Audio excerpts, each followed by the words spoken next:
We're live. I'm just being honest, connecting with the black experience. I am the most disliked popular guy, Barry Accius. Oh yeah, right, I really am. With Thank you. the most popular phenomenon. Oh, Come on, look at this. please. Look at the You know, it's that yin and the yang up in here. Yin and yang. And we have our special guest again, Yes, my I'm brother, excited. my OG king, Brother Daryl Roberts. Brother Right Daryl on. Roberts right here. A voice box, a community advocate, as well as the founder of the Robinson Development Center, and you know, a lot of different things that you're doing. So we're happy to have you here because you were going to talk to us about something that's very, very important, family. Something that we need to know. As we know, the election season is on its way, right? Since election season is on its way, right? So there's a lot of different initiatives. You're going to be here talking to us, spreading the word on something that's huge. Is it just in Sacramento or in California? It's California for March. Okay. So this has to do not with just Sacramento, but it has to do with California. Right. So Californians who have children, my brother's going to drop some seeds. He's been in the game for over 2 decades? Yeah. Even probably more. Actually, 3 decades. More than Probably that, 3 yeah. decades, you know what I I'm remember saying? when you worked at the place on Broadway. Salvation Army, Salvation right? Army, I can remember. League, St. Hope Academy. Right on. Yeah, and then and just in the same time, in the last few years, being very vocal with a lot of the different things. You're talking about the Stephon Clark piece, Right. You know, just kind of emerging yourself not only as a man who has been a mentor to many youth, and I've always celebrated the simple fact that you might say a lot of things about Mr. Roberts, but you cannot say that he does not employ our people. And that's one of the kind of things that I've always held up. Yeah. But in the last few years, you kind of went a different direction by really using your voice and being a part of, you know, the pushback against what's going on, some relationships that you had, and that kind of thing. It set people off a little bit because they were like, well, you're supposed to be on our side. And you said, well, I'm on the right side. And the right side is the side of what's right for our community overall, with a lot of the police brutality, a lot of the police violence, and being a vocal steward where in a lot of times we found a lot of Negroes not having to say much. You put yourself on the line of fire to say a lot more than what people probably were used to you saying. What was really the catalyst of you doing that? Was it something that you felt you had to say, or was it something that you believe was, as I watch some of my young life out there and some of other up and coming emerging leaders, I have to be in this position with them because it would only be right if I was there with them, aside to being on the other side saying, I'm going to let y'all just do it yourselves. What was your kind of point on that? I think that latter part is really the answer for me, in that, you know, first of all, thank you and Rolanda for putting this show together. You know, I've enjoyed talking to you, enjoyed hearing you. But today it's a treat because we get a chance to talk about something that has an implication statewide, but that really affects Sacramento come March 2020. So let me get back to your first question. I think part of it was recognizing that more and more influence that you have, especially with young leaders, the more they look at you and say, so what are you doing? You know, I hear what you're saying, but what are you doing? So I think the reality was that they didn't always understand. My employing you gave you the platform to do some of the things you wanted to do. So I had to make sure I was visible to them in the times of crisis, in the times of difficult moments. You know, being in the march with Stephon Clark, to recognize the brutality that occurred when he was killed by the Sacramento Police Department. I think for me made it possible then for them to have a conversation with me about, why are you here? I'm here to protect you, but also to give you the right to make the noise that you want to make at this time of a crisis in our community. I think there are many leaders who stepped up. I think I just happen to be one of the OGs who when it stepped up, it surprised people. But for me, it's always been there. It's just that my role there has been different. My role now is as somewhat of an elder. I recognize that I also have to utilize the relationship that I have on both sides to make sure that people fully hear what's being said, and they don't misinterpret what's being said for their own political gain. Yes, sir. So as we talk now, it's really about making sure that young people who are being employed through Roberts Fan Development Center, who are gaining an experience where they then can take on leadership and move to the next level of leadership, they see my role as one that's relevant to their world. And that's still hard, Barry. You know, honestly, I still have some moments when young leaders hear my tone and they become concerned about, well, you're yelling. I ain't yelling. Hell, I'm just like you. I'm excited. I'm inspired by the moment. I used to be an angry black man. So they didn't know me then. They didn't know what that was like, so they only saw the Mr. Roberts who maybe ran the Salvation Army, and because he was there in that venue, that wasn't necessarily the forum for talking about political action.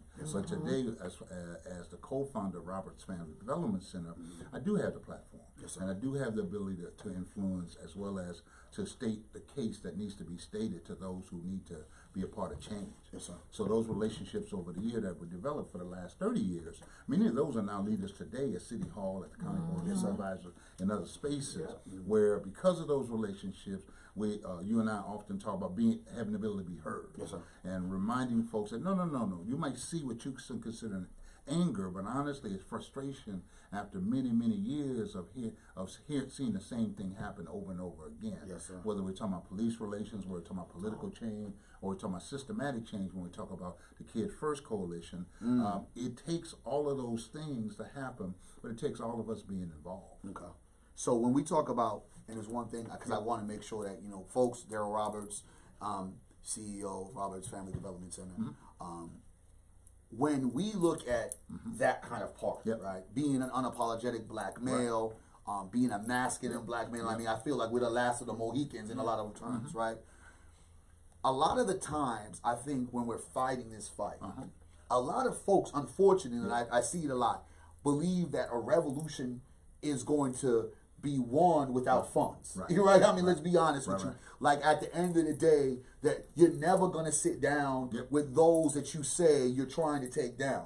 And then I believe, and me and Mama Ro have talked about it, in art of war and strategy, you're always going to have to sit down with your enemy eventually. If you're really, truly trying to dispose of what their oppressive system has become. And a lot of us, because we lack the resources and access, have to sit at these tables. Because you and I have found out, Mama Ro have found out by doing this work, because one of the greatest things that y'all seeing right now, you're watching three legendary pillars of doing the work for children that has been somewhat imitated, and it has been a very unapologetic way of doing things. Again, you have, though you hire other folks, you majority have all black, young, black girls and boys working. Unapologetically. No.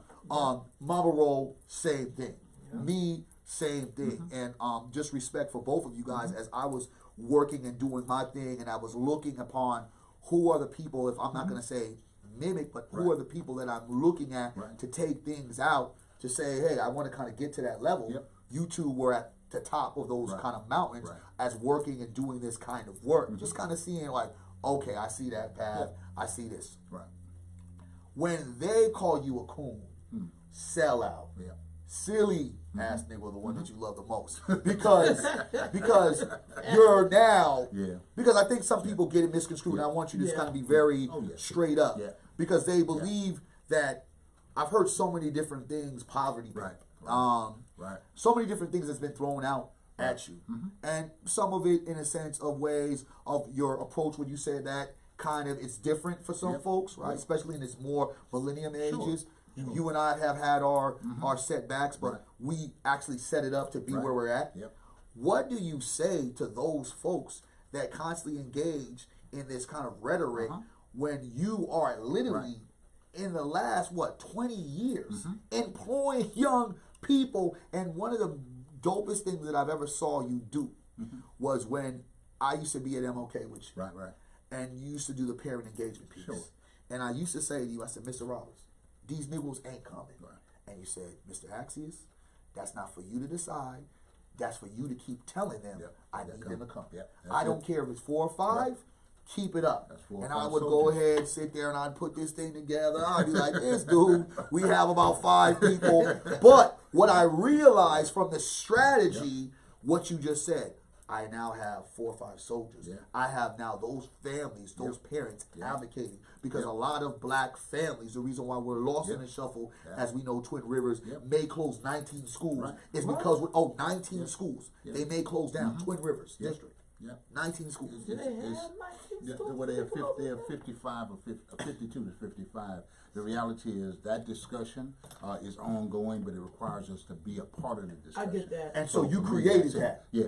In a sense of that parent engagement, I saw how prolific that was. Because engaging with the parents, because one of the things that we've attacked is like, you can't tack the child without not tacking the home. That's it. Right So on. all three of us have said, we're going to do a roundabout. We're going to talk to your family, and we're going to talk to you. Yeah. What do you say about some of those naysayers and some of those things? It's interesting because I think for the younger cats and for the older folks, two different conversations, but it's still, the same misunderstanding. First of all, they never sit down and talk to me, Barry.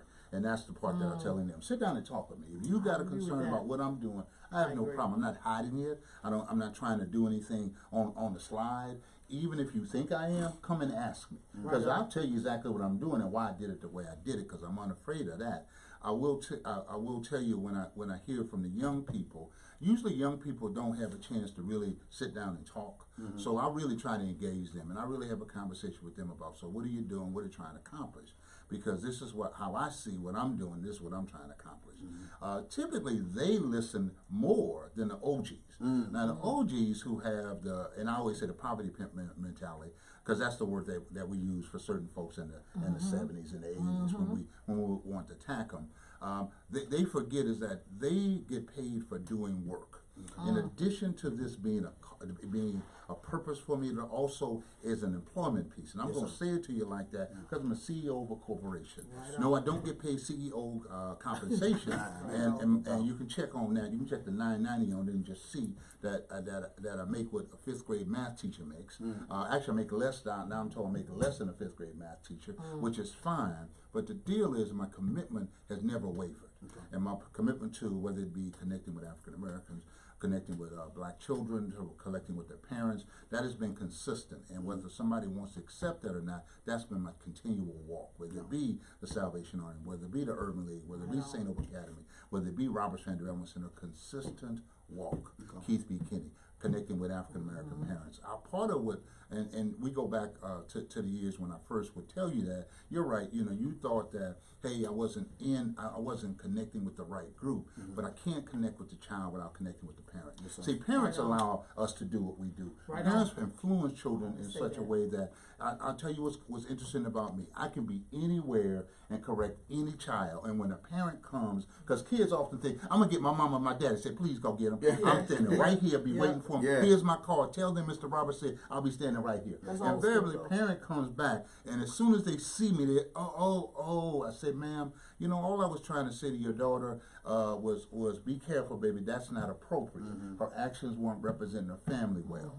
And I say that to a parent, and typically a mother turns around to a daughter and says, you out of line. Apologize, Mr. Roberts, right now. I've been knowing him since I was a child. That's typical. That's not accidental. That's typical, and it happens on a regular basis. But it also happens because I've been consistent, and I've been consistent in each of the venues around these messages.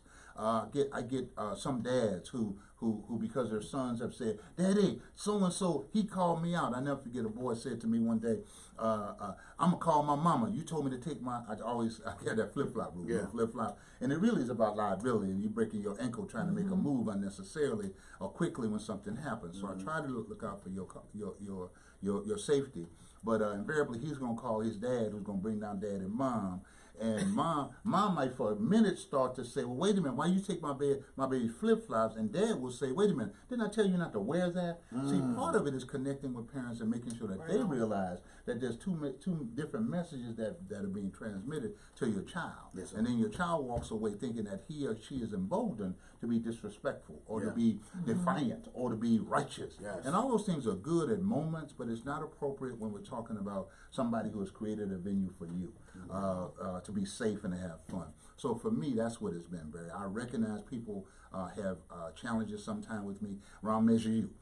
People, oh Lord, he sold out with selling out whole black folks. I was right with you. and they were looking at you talking about, I was having, they were saying silly Negro. I said, see, Barry, you too are a silly Negro. So, but the a lot deal of that with, got changed though. but on a real level. folks didn't understand what the strategy was. Strategy was you can't talk about dedicating funds if there are no funds to dedicate. Exactly. So for us, Measure U was the opportunity to put no additional dollars on the table that would continue some operations in the city, but I was really more concerned, and we were concerned about funds that would be put on the table so that we can dedicate those funds to young people. See, you cannot talk to me about priorities until you tell me how you're spending your money. Yes, sir. How you spending your money is what the priority is. If you're spending 60% of your budget on public safety, whether that be fire and police, and whatever else goes for public safety, then that's the priority for you as a city. I'm trying to say to folks, look, we need to rethink this if we're talking about having different results. Okay. If we're going to different results for our kids, we have to reinvest in them, or we have to invest in them. Okay. We look at the 90s and the early 2000s, we saw the recession. Cutbacks in cities always started with parks and recs. That's where all the youth programs were. All the youth programs were once in park and recs. Now all the youth programs are outside of the city. Nonprofits and community-based organizations provide the majority of youth services today in the city. I remember when I remember when I got laid off. And I ended up, shouts out to Shonda Johnson. She said to go with you. And unfortunately, the part of that was nonprofits weren't equipped to take that much of an identity that the city of Sacramento was doing, and that was Parks and Recs.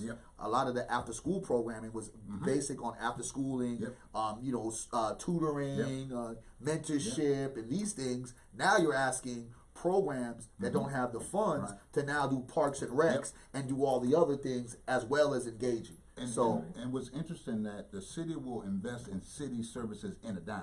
I look at the January mid-year budget discussion when we had about $30 million left over from previous Measure U's. And I just want folks to begin trying to follow the discussion. Follow the money. So we had $30 million. $2.5 million of that went to community-based activities. Most of those activities were around, we spent money on enhancing Les Simmons, the Simmons Family Center, the services that were being done at La Familia, and the services that were being done through Mutual Assistance Network in North Sacramento. Then another $1 million or so was spent around pop-ups and other activities. The vast majority of $30 million went to city services or the homeless. $10 million of that went to city services. I was so surprised and disappointed when that's what the mayor said first. I'm like, I don't get it. Why are we not talking about reinvesting in the organizations and the institutions, and nonprofits have now become institutions in our city that do services because they have been forced and projected to do those services. In the early 2000s, when the recession hit, nonprofits picked up the slack and began opening their doors for kids and for services for youth.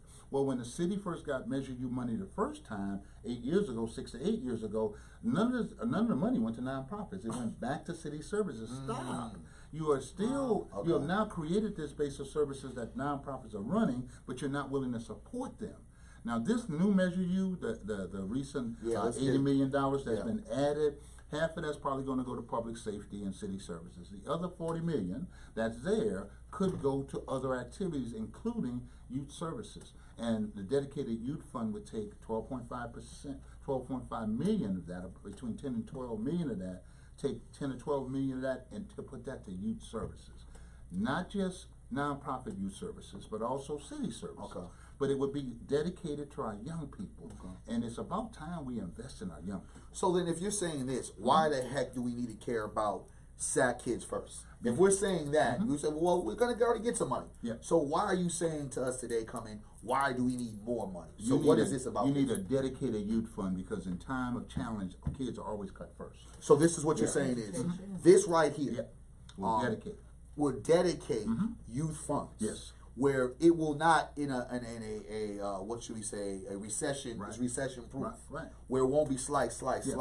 And at the same time, this is not just going to be about city or county run youth programs. This is going to be about some of the smaller chains that are more impactful in a lot of ways. To be totally honest with you, that are dealing with the youth. Let's break it down to our viewers who really don't understand what SAC Kids First is all about. SAC Kids First is a group of about 30 nonprofits citywide that got together and said, look, enough's enough.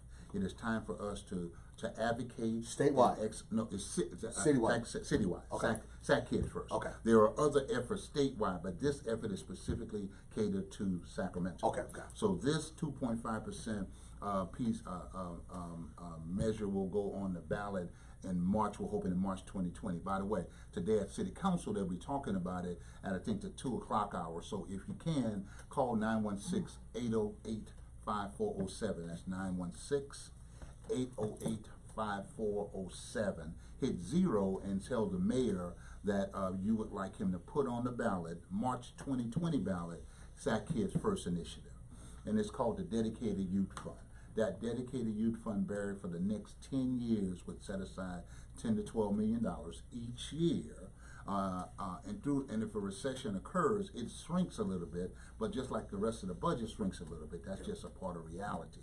But it does say you have to spend money on kids and mentoring, after school, summer programs, mental health services, homeless kids services, the services that we know of, math and science programs, arts programs, music programs, sports programs. We know these things are effective and keep our kids safe and actively engaged. Okay.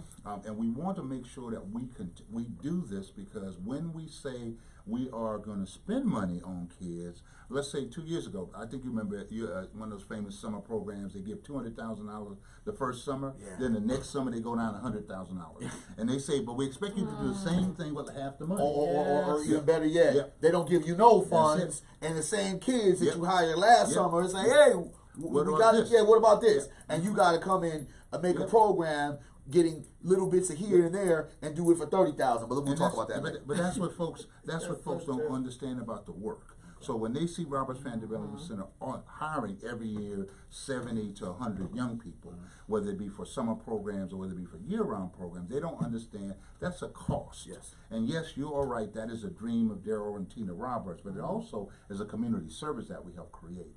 And our community service that we help create calls for us to make sure that we serve those children in the neighborhoods, and we in the neighborhood. So again, that's why we hire folks who are from the neighborhood, who look like the kids in the neighborhood. We do that intentionally because that's what's needed. We now can also say, rightfully so, that we become a training ground even for future city employees, future teachers in school districts. So now I can tell you everywhere from I think Daniel got hired in Galt. So even from Galt, Sac City, Twin Rivers, they have young people now who are teachers. Natomas, Sarah Ramirez got hired at Natomas as a teacher, a credentialed teacher now. Those things happen because we gave them opportunities, whether Joel Tony and Councilmember Larry Carr's office or Rowena, who will be the next city employee coming through Roberts Fan Development Center. We also train them to be ready for the next thing.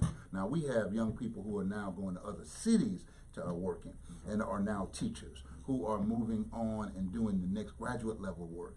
We recognize that what we do is provide them a venue, a space where they can be trained and ready for the future. Same thing for those other organizations. It's interesting to me, there are some organizations that we see, younger leaders now who are taking on our mantra without saying it's our mantra, and it's the compliment. Now they whisper in our ear, thank you, and I don't need anybody to our public to recognize what they're doing. But I see some of the young leaders, men and women, who are stepping to the plate, hiring us and putting us in place where we can be influential on the young people coming in as leaders. Those are the young people who I'm proud to tell you, we're doing a mentee piece or the mentor piece to those young people. They don't have to be called mentees.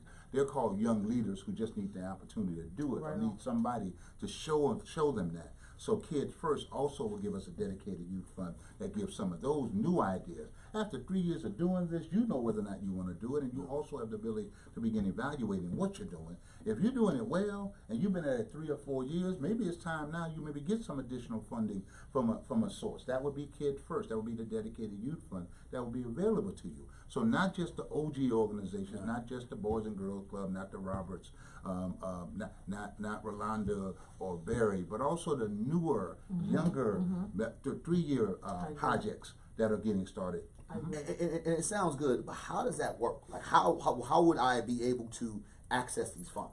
There'll be a process put in place. So that's why we want to have the election in March. It'll give us a full year from March 2020 to March 2021 to put it in a process. It'll have both a commission. I think it's 15 members on the commission, and don't get mad at me if it's 17 versus 15. But that number of people, half of those people will be young people under the age of 24, who will also now be on the commission. Some of the others, I'm hoping that we use the Measure Youth Advocates to be a part of this commission as well, because now you're connecting with the existing structure that's in place. But what you do is you then set up a formula for how we're gonna distribute dollars, what areas we're gonna distribute in, not just geographic areas, but also what areas of services we're gonna do. Some money might go to mental health, some money might go to homeless, but I think the vast majority of money, hopefully, will go to prevention services. Prevention services include tutoring, mentoring, after-school programs, summer programs, arts, sports, and the like. But then as they're doing in Oakland, it's been done for 20 years in Oakland. Really? So yeah, 20 years as a commission in other cities as well. But Oakland we often talk about because Oakland has done the most in-depth studies on how effective this is. Okay. See, we don't give Oakland credit, but Oakland's issues around young people has gone down. And part of it is the investment in young people. Okay. Services that. But it also has to be the investment in the programs that support young people. That's it. Okay. And it has to be that, because what we're trying to say to folks is, if I had a chance to have consistent funding, and I know that maybe for the next 3 years I'm gonna get $100,000 to do X. Yeah. Well, I can plan for 3 years. I can plan what I'm gonna do with those kids for the next 3 years. That makes it possible to be more effective. Because let's be very honest and let's be very sincere on what we're talking about. Us three employ young people, and on some of us we also employ adults. Right. Yeah. And when we look at what is going on, and I've just been dealing with some of them young people, just in this neighborhood, you know what I mean, right here. And the thing they ask me, as one of the ones brings another one, they say, hey, can I be down? Yep. And it's not they want to be down with the programming, they want to be down with the employee. Yes. You get what I'm saying? Yeah. Because now they see their friend who now has $30-40, right? Because our kids at a younger age don't need a $300 paycheck. They don't. And I don't think that we need to promote that. Nope. We need to give them that gradual step so they can still continue to say, this ain't it. I want to keep on earning, because we've watched a lot of our mentees who become our family graduate from our programs, land into another program, and superly successful, and hopefully every single person that's listening push it forward to the next generation. You have a young man with you right now. I'm hoping he'll call after he hears you talk about this, because I have a spot for him, and I am telling you, I have a spot for him. And it's because the opportunity is there. But the deal for me has become those internships that we're talking about would be funded in this type of funding piece. Okay. And it wouldn't just be going through the Mayor's 1,000 Strong. It would be the way we've done internships. Okay, so it's different from the Mayor's 1,000 Strong. Because everything right here, let's do the clear picture. It's different than Measure Youth funding. Though Measure Youth funding will still be coming. Right. It's different than the 1,000 Strong measure initiative by the mayor. Right. And this will be a whole other source of funding. So first of all, let me clear up a reminder. Measure U is the general fund. So the Measure U goes into the general fund. That has to be something that's going to be spent regardless. There you go. Okay. So that's half $1 billion.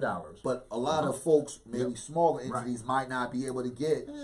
Well, so right now what it is, and this is where people get resentful. Only certain organizations get funded by the city. I was going to say. But that's because of political connections. Let's be honest. No, that's true. Yeah, So the thing let's dive. Let's just be honest. The thing I struggle with, I think you always give great information. I think there's a couple of different steps. Sometimes you could be talking and then it'd be all over people's head, and our people never get connected to why they should be concerned about this measure. One of it is the lack of information. Like you just said here and talked about Measure U, you're talking about the Sacramento Kids First. There's all these different things. Most of us don't even know what any of that stuff means because we're not politically aware. This is not as it's kind of like when people make up things and it make you feel so confused. It's like what's that in the one movie, and the guy said it was a word that it was something called some kind of dividends, and when the guy tried to explain it, you can never really explain it because it was designed to make you be confused and you'll never get it. This isn't designed like that. Right, so right. However we do it, and hoping that we make sure that we educate people. No, I think you're doing a great job. I think what's missing though is like there's not a time where it's always gradually getting information. We only do stuff, and I'm not saying we only do when it's on the ballot, but we don't talk about the stuff when it's not on it. It's like election year. It's like if the president is running, we're all gun ho. Right. If the president ain't running, we like, well, then we get people in seats who we don't want in seats, but we weren't president. But I'm gonna tell you something, not to defend. No. I'm gonna tell you that's why I have monthly parent meetings. I have monthly parent meetings and I try to encourage folks to have monthly parent meeting with the. So if you run an after school program, you should have a monthly parent meeting to be able to talk about things with with the kids who are being served and their parents. If you run a summer program, a basketball, if you run a football program, football coaches, I'm talking to you. Basketball coaches, I'm talking to you. If you are doing that and you're not meeting with the parents and talking with them about these kind of issues, I'm going to say you're missing out, because as leaders, it's our responsibility to understand this. So Measure U is a part of the funding source to the general fund. General fund right now is $500 million. $500 million is what we're dealing with. Like I told you, about 60% of that goes to public safety, which includes fire, police, and a few other things. So now 40% of the general fund budget of that $500 million is left to be spent politically. And when I say politically, it's the choice of the people. See, if I elect a city council member, he should carry my weight to say we need street lights in our neighborhood. See, that's what the $40 million is for. There are also other funding sources for that as well. So effective council members understand that. Again, when you are selected as a leader, much is required. When much is given, much is required. So for me, I have a responsibility to say, look, we are not spending. We're spending less than 2% on children today. That includes the mayor's internship initiative. That includes the gang task force. Now, if this passes, that stays as it is. So the mayor's program stays as they are. In addition to that, we'll take 2.5% and add it to that. So that's where the newness comes in. So what do the people? Because there's always. I mean, sounds good to us. What is the initial response to folks saying and hearing this saying, I'm not really feeling it? Is there an extra tax? What like? Nope, not at all. It is existing budget money. See, because Measure U bought. Say that one more time. Say that one more time. Existing budget money. It's an existing general fund that we're talking about. The $500 million that is spent by the city of Sacramento. There's more than that, but the $500 million that is called the general fund budget is we can divvy that up. So within that, presently, less than 2% of that goes to invest in kids. So now we're saying we need to add another 2.5% on top of what you're spending on youth in order to really have an impact. Because I got to tell you the truth, how many kids that we know were part of the mayor's internship? Brother, not mine. You know, how many organizations really participate in the gang task force funding? So in a way that people say is effective. See, we got to look at what's being offered already, and say, okay, how many community centers are really not servicing the kids who are in the neighborhood? Not because of them, but because of lack of funding and lack of understanding of how to serve it. So kids are now in neighborhood groups versus going to community center. But the community center still is open, and they're paying the staff. With typically not as many staff members live in the neighborhood, and they're paying the overhead for that facility. So all those things are part of the operation existing that the city does. We say, look, that's not effective. One, that's not enough.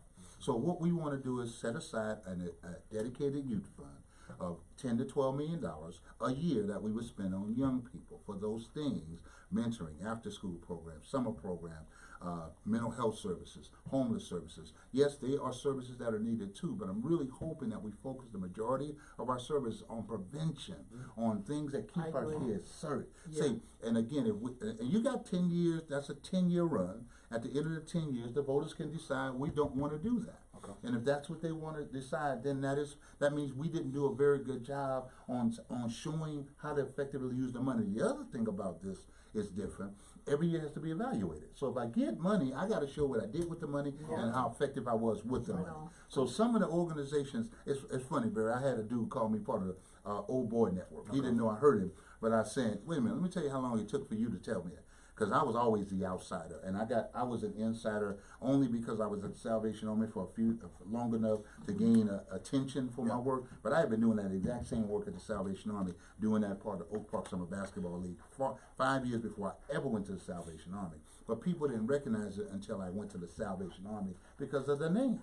Well, the named organization still will be able to say we are going to go after $100,000, but if they're not effectively using that, smaller organizations in the neighborhood that are more effective have an opportunity to go after funding as well.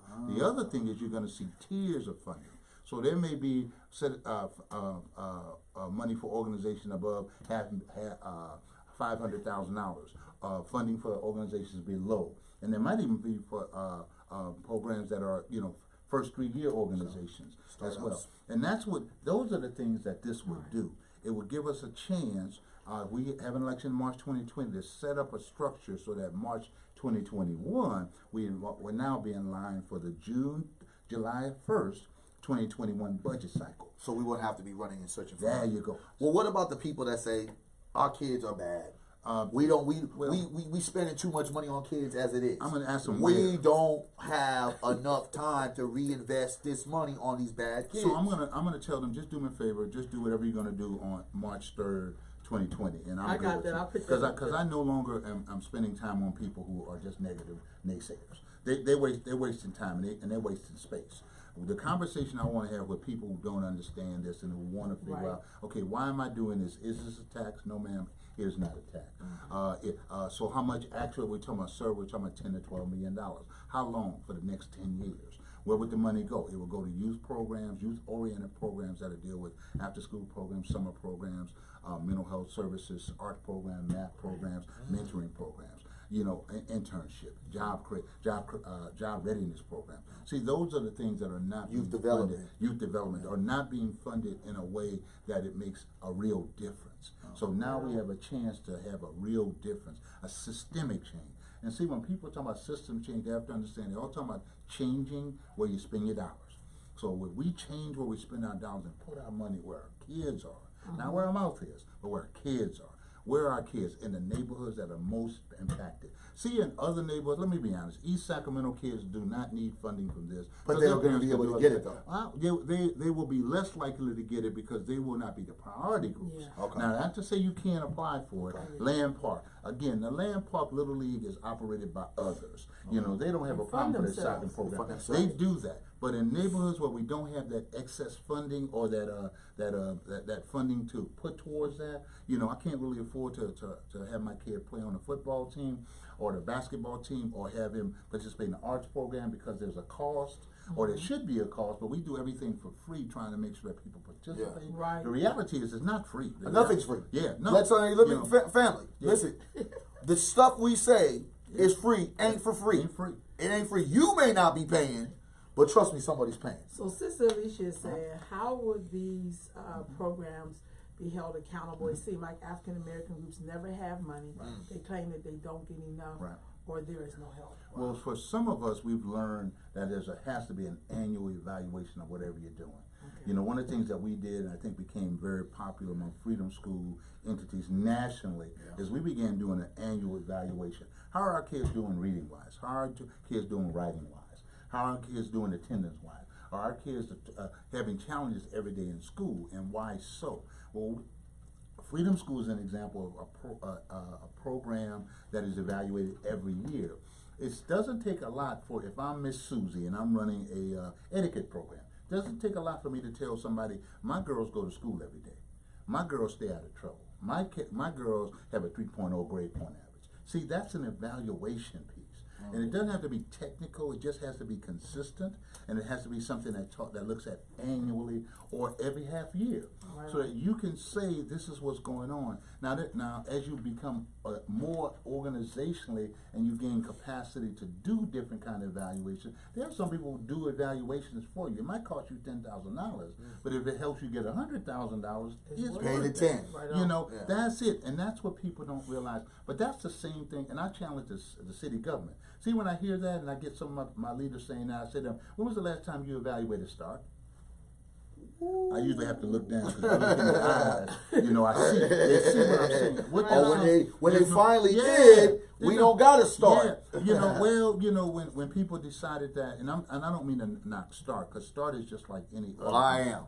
Well, you do your. But I'm knocking start. Look at me now. There you go. Go ahead. But I'm saying that takes away from the discussion on what's needed. That's all. Because if START's not being effective, it certainly will. Once it has to be evaluated to get additional dollars, and let's just be honest, START could go after additional dollars to serve additional kids, but they're also going to have to say what they're doing with the existing kids that they have today before they're giving additional dollars, and they can't cut START to take from Kids First money.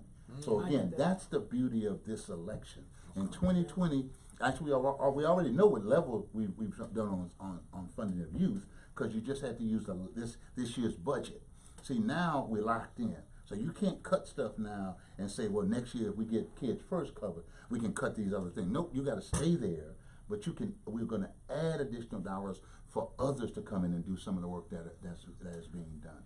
Yeah, I think this is all good. I think that, and then I definitely anything supporting kids, children, families, I'm all for it. I guess on the further down the line, like for instance, we supported Measure U. Yep. We never get an update. Where is Measure U now? So Measure U has a commission. It is being chaired by Dr. Flo Kaufman. And I think Flo needs to be one to come to talk to you about. Yeah, she got to tell us what's going on. Yeah, but I think there's some frustration. I'm not letting the cat out of the bag. There's some frustration on the process. And see, that's part of what I was concerned about when Measure U was won in November, because we didn't start the process of putting together the commission until the spring. Yeah. And that means now you're not going to even have an impact on this recent budget. This year's budget was not impacted by Measure U except by political choice. But I think that in the same sense that folks really look at it like we're getting taxed more. And I think that when folks really look at it, that everything is going to go up eventually. Because I guarantee you the same folks that are complaining about it are the same folks that are still paying that extra money that Netflix decided to go move up and say, hey, we're about to go ahead and shift this and now $1 more. Your priorities, again. Now, Measure U is already passed, so let's stop talking about Measure U. Measure U is already passed. How do we make sure that it is effectively being used to benefit our communities? This is a way. See, one of the things that people say is, well, you're not designating money to areas. Well, you didn't do it in the last election, but you can do it in this election. You can designate 2.5% of the general fund budget to go to young people. And if you are savvy enough to stay on top of how it's going, you can be a part of the process by getting involved with sackidsfirst.org. Sackidsfirst.org. Go to that line, pay attention to what it is, note the days they're meeting. If you want to do anything, call Darryl Roberts. Hell, 916-803-8461. 916-803-8461. So sackidsfirst.org. What's those last four numbers? 803-8461. Is it the first spelled or just spelled? Okay. Sackidsfirst.org. And the reason that I always put my cell number, I'm not afraid of you calling me, although it's off right now. So if you text me right now, and the best way to do it, text me quickly, and then I'll call you as soon as I'm open. But my deal is this, that I think that part of our responsibilities as leaders and those who sit in leadership roles is to explain ourselves. But also I expect people to have real willingness to have a dialogue. So don't call me and tell me what you already think about me. Call me and ask me what I did to make you think that way. Well, I think that, I think that the bottom line of it all is one thing that we don't do, and I don't think we do it well. Black people don't strategize. We don't strategize. I think that the emotional output that we conduct ourselves in this emotional reactionary lens of we see police brutality, shut it down. Okay.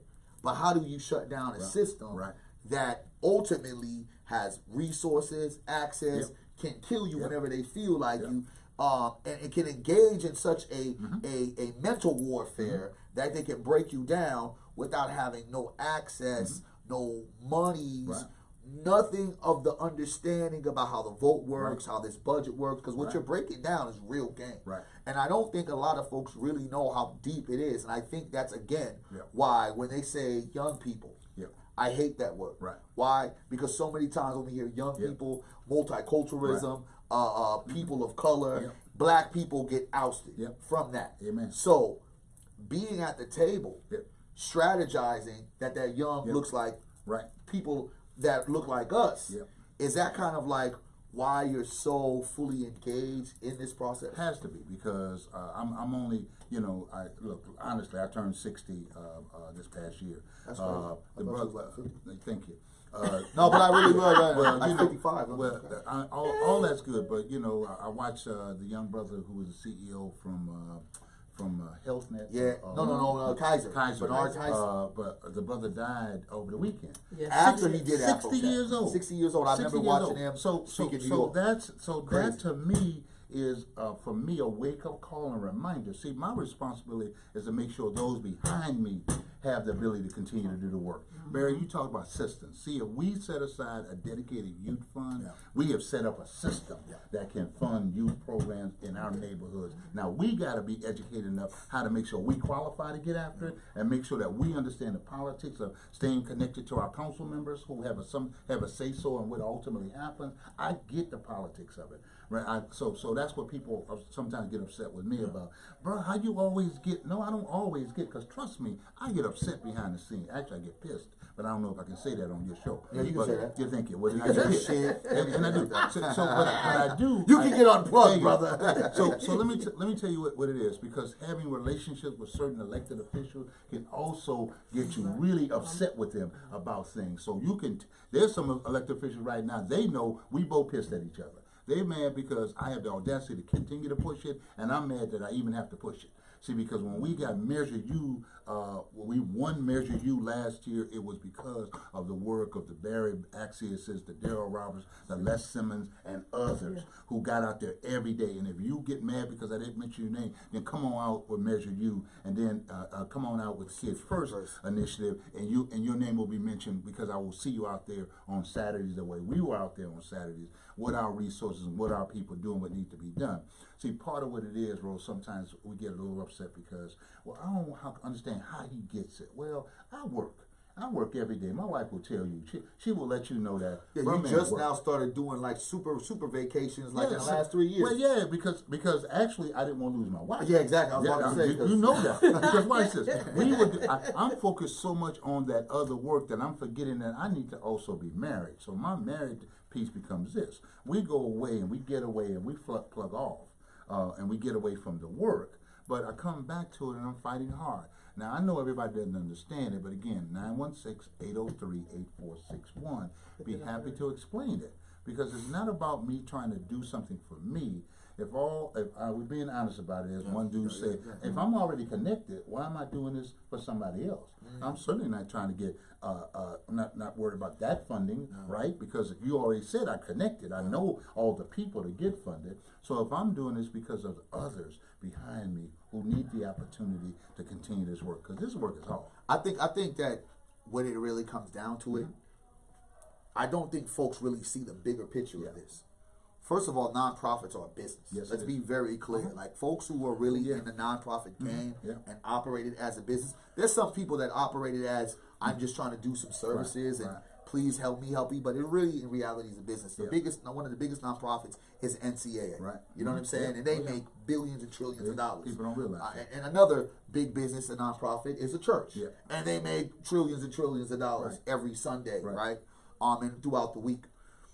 When we are building this structure, what folks don't also realize that means that this business entity is now hiring not only children, young people, but adults as well. So when we're talking about the structure of how do we get ourselves out of economic slavery, when we empower ourselves with this economic base, when you are now supporting a black nonprofit that is very connected, that does what they're supposed to do. Not everyone does what they're supposed to do. Now what you're doing is now creating that chain to where if I can offer somebody a job, I'm ultimately giving them empowerment, right? And now, if I can sit there and advocate on why we need to, the results vary and the results show. Here is what I can do. I took this young person who was 11 years old who first came into my program. By the age 14, this person did some internship. By the age 16, now I hired this person. By the age 20, not only is this kid in college, but now this kid is a team leader of my program. At age 25, this young person said to me, and I was saddened by it, I just got offered this position in Howard. Trust me. At age 30, now this person can now give back to the same program that started them out at 11. So I don't think folks really understand the connections when we're talking about why we're fighting so hard to get these funds. First of all, people, when we talk about the government and how we need to cut ourselves away from it, this is our tax-paying dollars. That's it. Is this right? Yes. That's our tax-paying dollars. So regardless of how we try to move and navigate, unless you're off the grid and you're moving around and you know you're getting money from other ways, you're paying in taxes. Yeah, you do. So in the sense of controlling it, well, why don't we control it in a way to where it's accessing to us? And it builds the ground foundation so that we can then start creating it and maneuver in a way that specializes in just not doing it just to do it for the medium, but doing it on a larger scale, because now we're building up the next lawyers. Now we're building up the next doctors that understand the importance of these programs. Yes. If you oppose Measure U, this is for you. See, because you oppose Measure U because you don't feel like the money was going to dedicate it to a specific place. Now, this says we're going to dedicate $10 to $12 million for young people. Of the money that you oppose, although you're still paying taxes, now this money goes to young people. See, if you are in favor of Measure U, you recognize part of what we have to do is having funds to invest in our city as it expanded. Now, what's interesting to me is that we can find creative ways of doing everything but investing in young people. See, I listened to the mayor say he's going to take $5 million and turn it into $200 million by bonding it. But I didn't hear the same argument was he could do the same thing with young people, for young people. So for me, this allows us to create that system ourselves. Systemic change requires funding. Funding comes from the city budget. Take the city budget, require it to dedicate funds to something that goes specifically to our neighborhood. The revolution must be funded. Yep, it has to be. Yeah. I think we have a question right there, Queen. No, this person was basically saying it's a saddening effect. As it seems, finances and positive influencing resources are very rationated. Like it's taken from one needing pot to another needing pot. For example, our homeschooling program is being negatively impacted by the governor by closing down our resource libraries and flexibility in schooling our children non-traditionally. Appreciate the work. Information. So with Dee asking that question is, I'm not really a question, but kind of making that statement. We thank you, Dee, for bringing that out there. What happens to the folks that are saying, I'm trying to do something different, non-traditional, homeschooling and things like that? How can they be empowered? But that child or their work connects to the broader community. Okay. So now there are resources and programs in neighborhoods. So when the child's being homeschooled, is finished being homeschooled, they have activities in their neighborhood to go to as well. Okay. The book club that is growing in popularity, the dance program that has gotten 20, 50, 100 kids involved, but no funding to make sure that those girls are dressed or those boys are dressed properly. The cheerleading squad that's away from the school, that's part of the Pop Warner program that wants to go to Las Vegas. Well, you know, there's a way for the competition, not just to go to Vegas, but to go for the competition. It's important, or the programs where we take our kids on traditional or non-traditional excursions, college tours, community tours, cultural tours. Those are things that conceivably could be funded or supported by a dedicated youth fund. Okay. See, so I think that homeschooling, I think that charter schools that don't have the ability to create sports programs, maybe they support it and support the local Pop Warner program. So maybe they tie their kids into the Pop Warner program. So this is a connected dot. It all does. It really does. There's no downside. You know, some of our biggest supporters are school districts because of the cutback that they're having. Twin Rivers cutbacks are no different than Sacramento cutbacks that are no different than most of the school districts. The only school districts that don't have the same problem is Natomas, and it's because it has Natomas. So it has the growth. It has the homes that are being popped up. What other neighborhood is doing that? Natomas. So that's why Natomas is. They ain't worried about getting flooded. No. They ain't worried about getting flooded. That's a whole different conversation, and apparently we've gone past that conversation because we built it in Natomas. So because of that, you don't have the same conversation at the Natomas that you have at Aurora, that you have at Twin Rivers. If anything, they're going to be building another high school. There you go, and that's it. So, you know, when we have these conversations, it's important that people, as Les Simmons would say, lean in on the discussion, because if you're not at the table, you're part of that which we're taking advantage of. You got to be in the room. You got to be at the meeting. You have to have your voice heard. Can't do it as one person either. You got to start figuring out ways. How do you get a group of folks to get involved. Wow. It takes that. I think that's one of the areas where we struggle. Because I think that black folks, all you gotta do is talk a good game to us and we there.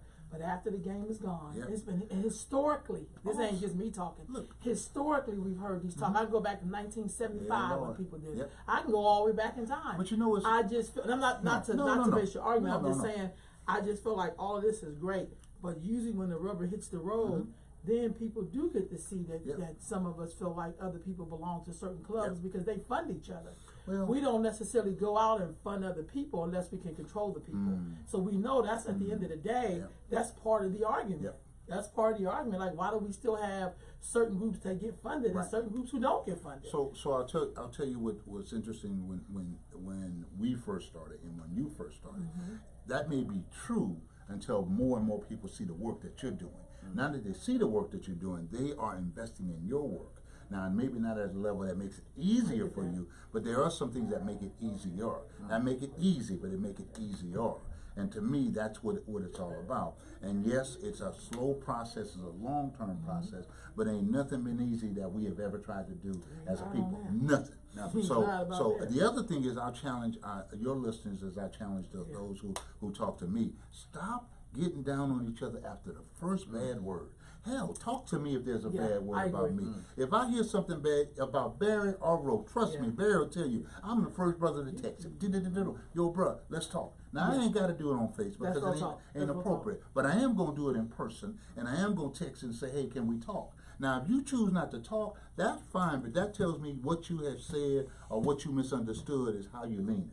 And I'm going to let that roll too, and I'm not going to worry about you. And trust me, at the end of the day, I'm going to still be here standing and fighting because I've been here. Track record said after 30 years, this is where we are now. Ain't brand new at it, ain't blow left or blow right. Either you're my friend or you're not my friend, and I'm okay if you're not my friend.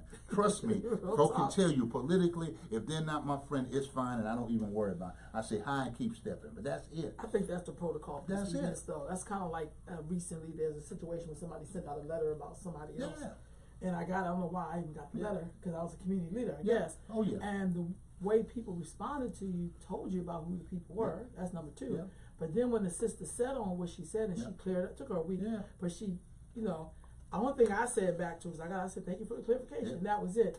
But really, the truth should have been that sister should have picked up the phone and called the other sister, like, what's going on, before you decide to blast this person all over the planet.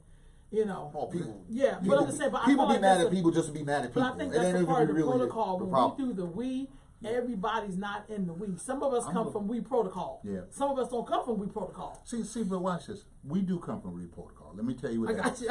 Our we protocol is different than your we protocol. Right. But everybody has their own little system of how they do it. I don't care what neighborhood you in. I don't care what party you go to. I don't care who you having dinner with. Everybody got their own little protocol. My deal is this: if you got something you need to ask me or you heard about me, call me. I put my number out there for a reason. Talk to me. I don't care what it is. The worst that somebody can say about me, call me about that, because I will explain it, and I have no problem explaining whatever it is you think you heard. Now, it's kind of interesting to me. I have a leader, and I'm trying to catch up with him. So, but maybe he's here on this one. But have been supporting his work, but also have been giving him some strategies. See, I think it is your responsibility as a leader to also grow. It is not my responsibility to support you forever. My responsibility is to kind of open the doors and talk to you about kids first is another way for you to do your work. Not me always funding your work, because if that's the way your work is going to be going to continue, that's a very short way to look at it. Because first of all, what happens if, God forbid, I'm no longer there? If I'm no longer there, then if you have only gotten it done because Mr. Roberts or Robertson Development Center supported you, that's sad. If you've done this a couple of years, at this point, as Rolanda has done, you better start telling people your story. You better start using social media to make sure people know what you're doing. You better start having conversations with not just your friends or within your protocol network, but you need to go outside of that. Because trust me, on this particular Kids First initiative, I'm going to be talking to everybody. I'm hoping to get an audience with the Black Chamber, the Latino Chamber. I'm hoping to get an audience with all the friends and the sororities. I think they call it the Panhellenic Council. So any of my friends who are on the Panhellenic Council, somebody needs to call me, because I want to come to a meeting and talk about this. Because part of what it is that we and this is the other part. we keep putting one person on point as if it's one person that benefits or loses. We all benefit if we do that. We all like benefit. you the only Negro that speaks it. for all black No, nonprofits. That's that monolith, though. No. That we And think obviously I don't. You are the Al Sharpton of the black people in Ain't Sacramento. happening. And part of the reason it ain't gonna happen because that's the moment I back you up and say, that ain't that person. Right. So and don't try to make me that Don't put person. me in there. No, not that. Because what I will tell you, I'm responsible along with Tina Roberts for Roberts Fan Development Center. So as I speak about an initiative, which I'm allowed to speak about, not talking about political campaign for an individual, but an initiative, and as a nonprofit, I can spend money, I can spend my time and spend my influence on an initiative, which tells me that the people who are sitting on the sideline who run nonprofits got to get in the game because this is a game changer. This is a game changer. And I'm definitely all in. I know Queen is all in because at the end of the day, like, if there's any way we can have leverage, and when they see some titans like us, all three of us coming in, and like I said again, strategy. It's not. We don't always have to agree on everything. No. There's some things that we be doing and be like, but at the end of the day, there's a respect level, right? But I feel that the strategy part of what we do as black people, because we're so emotionally driven to challenge those that are up in the front, doing the work and pushing the levels, like. The action is what we speak from, not just speaking. No one's out here begging. This is not a beg. This is a you owe. This is ours already. So this is not a beg the government. This is beg. A strategy. Strategy to get the monies. Is setting aside 2.5% of the general fund budget for young people. That's the strategy. This is not a bet. The tactic is we use the electoral process to dedicate that. So we do that March 2020. And today, if you got a chance, again, call City Hall, 916-808-5407, 916-808-5407. Hit 0. Tell the receptionist, sorry that I'm bothering you, but would you tell the mayor that I would like to see the Kid First Initiative, their dedicated youth fund on the March 2020 ballot. We moved that initiative today. I'll be back in a month to talk to you about some other things. Because for me, we got to keep talking about what this is. I agree. And as they would say back in the day, bum rush the show. Bum rush the show. Pick up that phone and bum rush the show. And then also on top of that, you know what I'm saying, we appreciate Brother Roberts coming down and saying what you need to say, because I've been enlightened in breaking down the numbers as you've done so many times when we've had multiple conversations offline. It really speaks to the reason why I have kind of initiated the Trap the Vote, because the importance of local elections is because of things like this. We have to understand, because our ancestors have been here before doing it, and listen. And I don't believe we've come close to doing it the way they have, right? When we look at that, the things that folks really know, the Black Wall Streets, the Black Panther movement, because those are the two things that our folks really can kind of say, I remember that, as well as the Marcus Garvey Pan-African movement, right? These are kind of things that might have not really needed the kind of leveling up that government assisted kind of pushed. But I'm sure with the Black Panthers especially, there were some folks that was connected that was helping through the process. But really the process was solidified by the people. And understanding, and I may not agree with everything, but I understand, because as we watched these three monumental situations, Black Wall Street, Marcus Garvey, Pan-African movement, Black Panthers, it still resonates today. We're still taking those black blueprints and following that in pursuit. So I'm saying to the people that are listening right now, it's not the act of we're voting Democrat or Republican because I subscribe to none, but it's the act of power in politics create power in economics. And if you don't understand the channel, I'm going to say it one more time. The 11-year-old starts in my program. The 16-year-old who was the 11-year-old now works in my program. That 16-year-old who's now the 21-year-old is leading in my program. And now that 21-year-old who's now 25 leads my program to a bigger program. And that 25-year-old who's now 30 goes and gets that pot and brings it back to the same program and to the same community. And what people don't understand, that's the evolution. That's the evolution that we need to talk about as we talk about revolution. Revolution includes the evolving. So whether we accept it or not, the evolution at this point has to be about how do we take advantage of those resources in this play at this time in this city. Yes, sir. Now, anything else you want to talk about, go ahead and have a conversation. But on this one, we're talking about a strategy that says, let's take $10 to $12 million by city fund, put it aside for our young people, and let's take a playbook out of what Barry just talked about and start tracking our kids to success. Because without that tracking process, without that funding process, the tracking process is impossible. It's so difficult today to get people to put a dollar out of their pocket to support these efforts. But it is possible that we can get some funding from the city, which, if it's required, to dedicate the funds. So we don't have to do GoFundMe's all day long. We don't have to continue, because I think the begging part really is, don't get me started with that GoFundMe side. I think the begging part is when we're continuously begging our community to put in, and some folks don't really have. So I feel like we're taking that off your plate. We're asking you to go vote, and we're asking you to support SAC Kids First. And I think the rhetoric of folks believing what is not going to actually happen. I think that a lot of us who do the work we're test proven, and I feel like if you can't see the validation and how we've moved and the credibility that we move in, we've made something out of nothing, and we've created our own brand and our own lane. None of us work for some other entity. We have our own entity. And this wasn't just because one day we just had an epiphany. It's because we grinded, we worked, and a part of the process and a part of changing what we're dealing with right now, systematic oppression. We're talking about institutional racism. Is about attacking them with their own laws that they say we are all equal. Well, we'll prove that. Prove that our kids are equal. Prove that our black kids deserve the best. And funding programs like this is economic power. The epiphany for all. Where do people call you at, Daryl? Oh, 916-803-8461. 916-803-8461. Roll, I was thinking, as Barry's talking about the epiphany for all three of us one day came when we realized I could do this myself. I could struggle. Right. I could struggle the way I struggled. I don't need you yelling at me. At the Salvation Army. I don't need you calling me up. Where you at? Exactly. Why ain't got no more hours? Well, watch that. Not only do you have no more hours, but you said your commitment was. Exactly. Yeah. But you know, that's where it's at. I don't need you telling me how to talk to my kids. Wait, these is black kids. You a white woman from the suburbs. Or what? Oh, let's stop talking about that. Yeah, but all of us have that moment when we wake up and we say, you know, I could do it differently.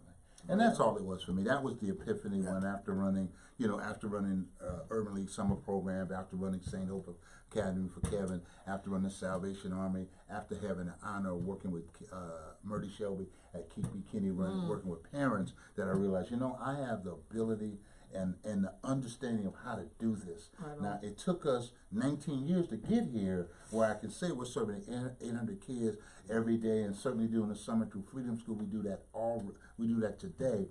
But that's what it took. It took that. Now, for some of the young people I'm watching, it's not going to take them 19 years. But if the funding is, it makes it easier for them to expand and do the quality work that I see some of them doing. And they're mirroring what we're doing, so I'm proud of them. And again, I'm not going to call their names out until they give me that permission, but that permission from them only says that they get it. And I think that for us, we got to get more situations where our young leaders get a chance to get it. And they don't have to do everything. Our elders didn't. Our elders had it tougher than we have it. So when we talk about them having it, they got it easier. Well, they're supposed to have it easier. We should be creating a new system so that they don't have to do it the same way we did it. So if that's what comes out of this, and that says he's a silly Negro for doing that, then I'll be a silly Negro. I'll still say the same thing about silly Negroes, though. Silly Negroes will take care of what needs to be taken care of while you're talking about them silly Negroes. Not all silly Negroes. There's a few, you know what I'm saying? Because I've been a silly Negro a few times myself, but not often. But understanding what it is. But I say to folks about that whole name-calling thing again, I tell you why. It doesn't matter what you say. It's because while you're talking about that, I'm trying to do it. And that's what you say is what you do. That's old school. We're talking about that. That's it. And that's the story for me about getting it done, doing it. I watched from my grandparents to those who were mentors throughout time. They were doers. So for me, I'm about doing. And the rest of that conversation you want to have with me, you can have that conversation on the side or next to me while I'm doing it. You want to come visit me or visit and talk to me about what I'm doing while we're at a school, that's cool. You want to understand how we get it funded, that's fine. But if you want to tell me I need to stop because I'm not doing it the way you think I should do it, that's where we have an issue. And when you get to a point that you're able to say that I'm able to say to you, can you fund what I'm doing, then we'll stop. I will stop it if you tell me, well, no, I can give you $3 million a year to do what you're trying to do with 1,000 kids every year. I can do that without having to go to other folks. Oh, you're gonna write a check and you will not tell me how to do it. Let's go do it. Talk to him. Because that's the fight. Talk to him. The fight is trying to do something that becomes good enough that folks don't try to tell you how to do it. Talk to him. And that's the play. And yes, you are right. At any point, school district can cut back funding. At any point, the city could tell you no. But the reality is, I've been told no before. I've had funding cut before. Hasn't stopped us yet. Won't stop us tomorrow. And with that, we just keep on stepping. Well, Daryl, thank you. I want to say to you and Tina, because I see y'all as one. Oh yeah, we cannot forget lovely Auntie Tina, That's right. Because there's a powerful woman behind a powerful man. Right. Now, right in front. Right in front. On the front some days, to the side some days, supporting and pushing some days. And then at your and neck all some things. days, right? Well, now you taking them trips. Hey, I done told that's OG. it. See, that's what I'm saying. When OG, I gave him the game. He said, "Young bull, how you taking on the trip?" I said, "OG, I'm not gonna let these people stress me. You better go do what you gotta do." No. Yeah, but I just want to say to the other. both of y'all, thank you for being a living continuum. And why I say living is that you bring with you your history and your past of building. You just talked about your grandfather. Yeah. I think sometimes in our community we do this right now stuff, but we don't know that there was somebody who did this 1,000 times before you showed up. Yep. And I think in a different way. In a different way. But I also think as we keep those doors open for young people, they got to understand the importance of history and to take your ego out of it. Yes. Because that's how they end up destroying us, because our ego is so easy to knock people down with their ego. So I want to thank you and Tina for just being a pillar, being there, opening the doors for us, and being a good example. Because I think some of us just need to see the light. We'll make it to. We just gotta see it and know that it's there. Well, you two. So thank you. You two encourage me, because every time I'm around you, you both inspire me a different way. And whether it be to pay attention to the trips that Barry would take, or whether it's watching you and your commitment to your girls, it is just, for me, it's inspiring to be able to sit down with you and talk about this. The other thing that I really admire is this platform that you have gives us a chance to educate people. Yeah. And more people need to understand, if you don't know it, find out about it. Yeah. You don't have to sit there and say, well, I don't understand it. Google it. Podcast, to pay attention to it. Yeah. Ask somebody who's doing stuff. Yeah. And if they don't want to talk to you, that's not the right one. Yeah. But again, pick up the phone, give us a call. I'm happy to talk with you at any time. Information is there. Thank you so much. Whatever we can do. Yeah, we're so grateful. You know that. I love to see people do that. I just think that's like, do y'all change that up every 3 months? No, Richard Pryor said you ain't been in the hood and they change it up. They be like, you ain't from here. I'm gonna start showing up the gang signs and stuff like that. But you know, we know we'll do that in a minute. Watch this. But you know, the interesting thing is, over time, we have developed that strength. Yeah. And through that handshake is part of that strength. Yeah. Right on. And he knows what I'm talking about. And those who don't get it, that you're not paying attention. Right on. Because there's no reason for us to be fighting all the time. I agree. If we're about the same goal and mission. That's real talk. You know, so and I think that like the consistency of that, as you know, just leaving off into that note, is just, my thing has always been, I always admired, regardless of what I felt, that you had young black people. Yeah. Not just kids, people working. Yeah. And I think that we have to realize that helps out so many different levels of things that we're trying to continue to break down. Yeah. A child, when they're ready, they don't have to go to 7-Eleven, they don't have to go to McDonald's, they can go to you. Right. Now with a child that is ready, they don't have to go to another place, they can go to me, they can go to Mama Rowe. So we are trying to get ourselves equipped to be our one-stop spot, as well as developing all those things. Because not only do you get monies, you get a mentorship, you get not only scholarship, you really get a learning process of life when you come into programs like us. That's different than McDonald's not caring about if you had a situation last night, parent died, what you're going through, whatever. They expect you to produce. So this is not only about production, but this is also about creating lifetime changes for that person. And I don't think people really realize how significant that is. And that's what it continues. I'm just proud when a young person who I know there's one way I can get to them. You want to earn some money? You know what I'm saying? It's just like, okay. Now they're like, all right, well, what do I need to do? And now we can go build on everything else because our kids are different now. They tune into the weapons of mass destruction, social media, and we cannot wooze them the way we used to wooze them back in the day because they're being insane. They're the same. They're different, but they're the same. I think that's a part of the new game plan. All young people aren't the same. Well, they're different, but they're the same. Yeah, I think if you go back, you go back 30 years, you would see the Rolanda, the Darrows, and the Barrys, and a different version. But again, they were doing. I would not be on no goddamn social media like this. Well, maybe would. 30 years ago, you might have been a pioneer. I might have been. I like the Polaroids that I had. I just realized in this whole thing, the game of our opponent has been consistent. Yes. I never hear him say the kids today is different than they were. Their kids are stepping into a path that was created for them. That's why I think you just have to be a little careful. Now, I think that there are some kids who want to get that job. There are some kids just want to learn, how do I cope with where I'm at? How do I make it with my teacher? Like, I mean, in terms of like, how do I deal with somebody who don't like me? I have so many kids say, this one teacher belongs to all black kids. Okay, now we got to teach you, how do you sidestep it? Because what our ancestors had that we struggle with is that, how do we sidestep? We're talking about people under straight up racist oppression, terror. Ain't nothing like what we got right now. I'm not trying to be funny. So how do we make it? Well, how do we support each other to make sure we recognize that's what it is? Right on. See, because suddenly what we're finding is that more and more we have people who are in positions of power who have those issues. Nobody's calling them out. So they are now terrorizing our kids, quiet as it's kept.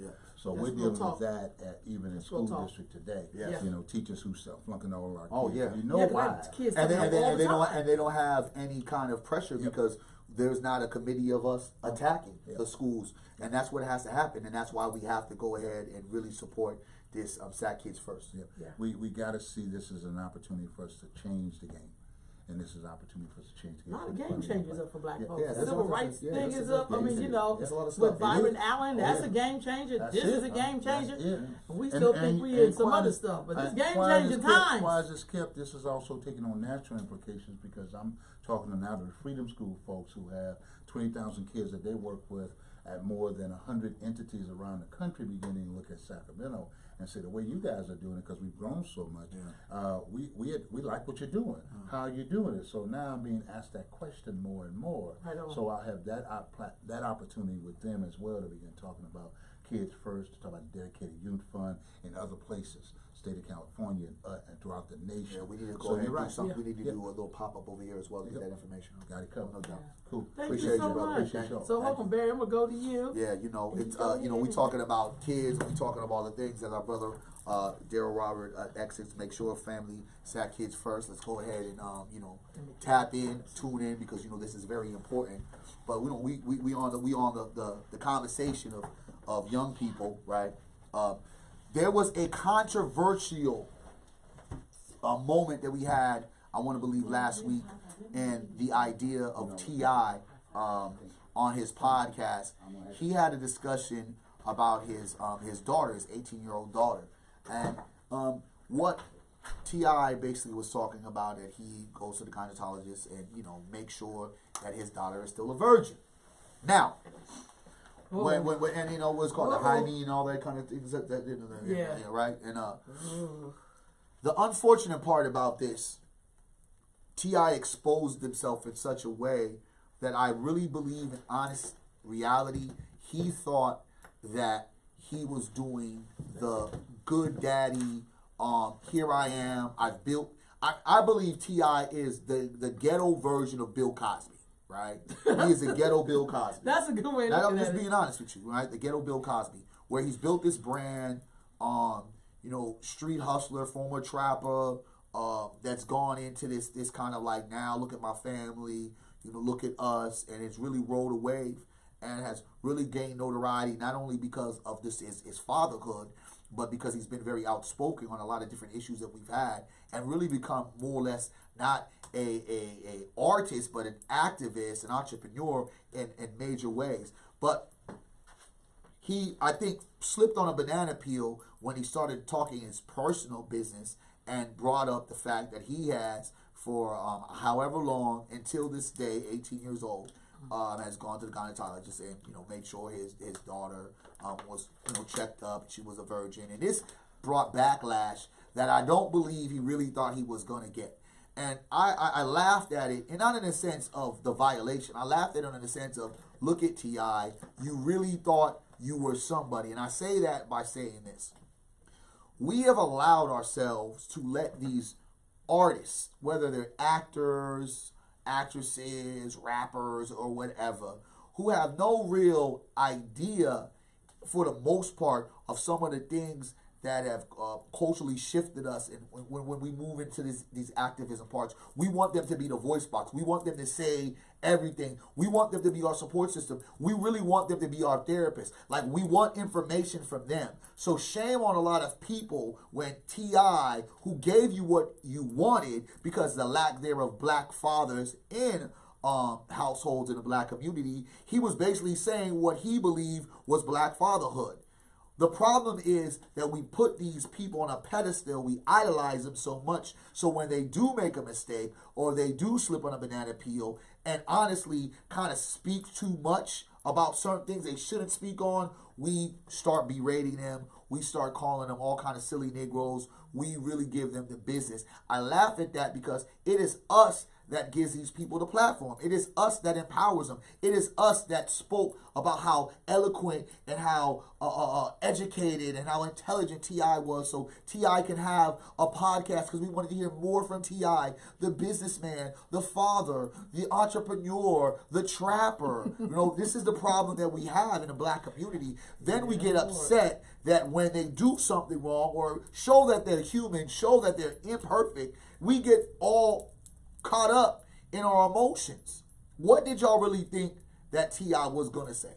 T.I. was going to say exactly what he was supposed to say, because you, the viewer, are expecting him to be this idol, this champion of champions. So him saying that, to me, was something that if he could redo it, he would have kept his business private. Why? Because what we've learned so many times, often, our privacy is something that we should hold. But more or less now, folks will sell their privacy for the fact of getting ratings, for the fact of getting likes and getting views. So what he did, as he's opened up his family for his reality TV show and things of that nature, he exposed privacy because it's profitable. Now, when we talk about privacy being profitable, you want to hear what T.I. does. You want to hear what T.I. does with his family, his kids, his business. So why are you upset now that you heard the truth? That's his truth. And I think a lot of things that I find, Queen, with the whole situation, you found that there was a lot of Negroes that didn't really understand how T.I. violated his daughter, right? There was a controlling factor. Like that was his property. And understanding in this age where women who should be able to stand up, and I don't believe any woman should be controlled, can have their own voice to speak upon what they should do, as well as privacy. Negro, if that's what you and your daughter do, you're not supposed to go ahead and sit there and tell us. That's what you and your daughter do. And I heard that his daughter unfollowed him and his family. As well as, I really think when you articulate like T.I., you really start figuring out this nigga is not as smart as he really thinks he is, and he plays off the beat. And I feel like folks, in a sense of the word, looked at him as that black Bill Cosby ghetto version of it, and they were disappointed because a lot of daddy issues, right? You think about a lot of how some black women have been abused by someone that they believe was supposed to be the protector, that a lot of daddy issues came out from this situation. I saw a lot of that from the viewpoint of how some of the women reacted and from the viewpoint of how the men reacted on, well, I thought y'all said you wanted black fathers in the neighborhood. It again shows a quick divide that we have in our community about a simple issue like this. And I honestly think that T.I. only did one thing wrong. He told us. Well, Barry, I like your perspective because you're a black dad and you have a daughter, so I think that's really awesome. I just have to be honest though, with all of this fluidity. Ooh, oh, you getting on your T.I. shit today? Where? Now listen, we totally understand. So we'll be concerned about that, but not concerned about men using the women's bathroom. See, shit like that I don't understand, Barry. I don't understand. Why can't I use a woman's bathroom? I just no, because if a man wants to use a woman's bathroom and now he's a woman, we're concerned. We that's no problem.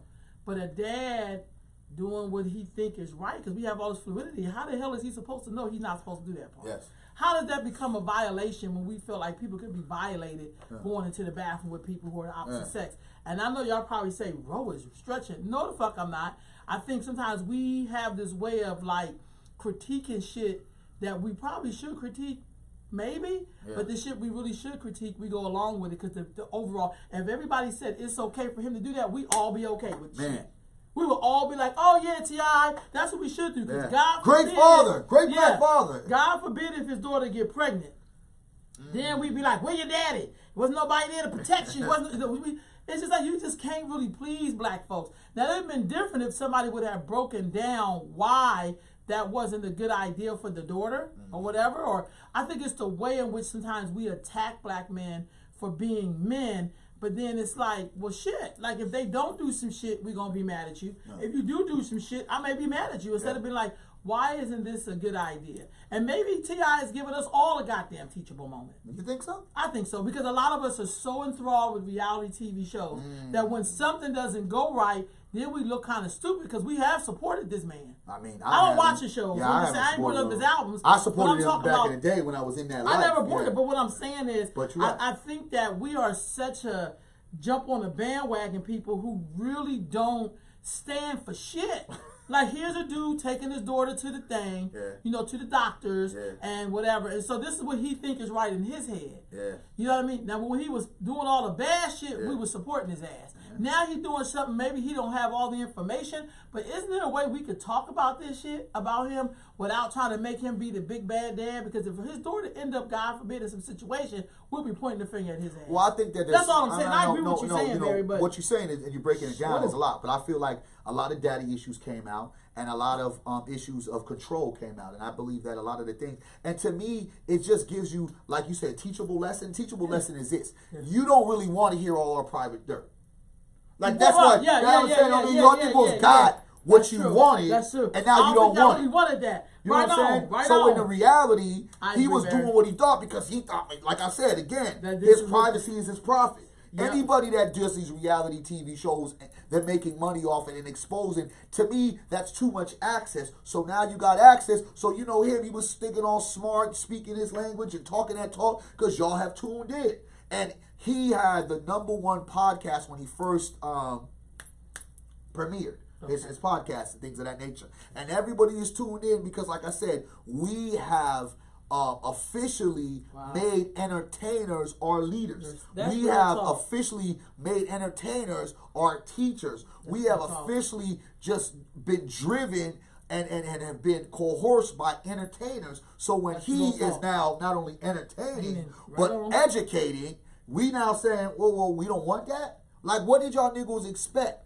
This is trap music. This is trap God. This is the same Negro that said you can have it however you like, and all these other different things. This is the same Negro that we know has had infidelity issues. This is the same Negro.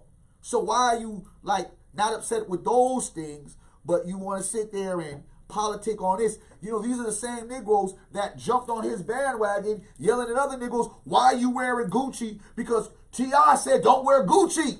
And we ain't never seen T.I. one time burn a Gucci or hand out Gucci to some homeless people. That nigga still probably got his Gucci collection.